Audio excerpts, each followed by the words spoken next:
কবরের মধ্যে কিছু কিছু ব্যক্তির লাশ ফেরেশতারা খুঁজে পাবেন না। ফেরেশতারা কবরে আসবেন, আসার পরে দেখবেন যে কিছুক্ষণ আগে যে মাইয়াতকে দাফন করা হলো সে মাইয়াতের লাশ কবরের মধ্যে খুঁজে পাচ্ছেন না। আল্লাহ রাসূল সাল্লাল্লাহু আলাইহি সাল্লাম বলেন, বুখারীর বর্ণনায় আসছে যে মাইয়াতকে যখন দাফন করে আত্মীয় স্বজনরা চলে যায়, 40 কদম দূরে যাওয়ার পরেই তার কবরে ফেরেশতার আগমন হয়। দুইজন ফেরেশতা তার কবরে আসে।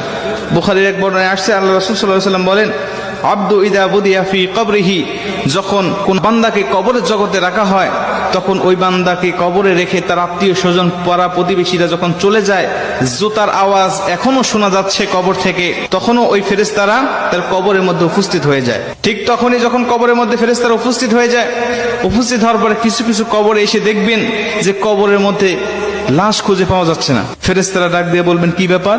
কিছুক্ষণ আগে একজন ব্যক্তির লাশ রাখা হলো, লাশটা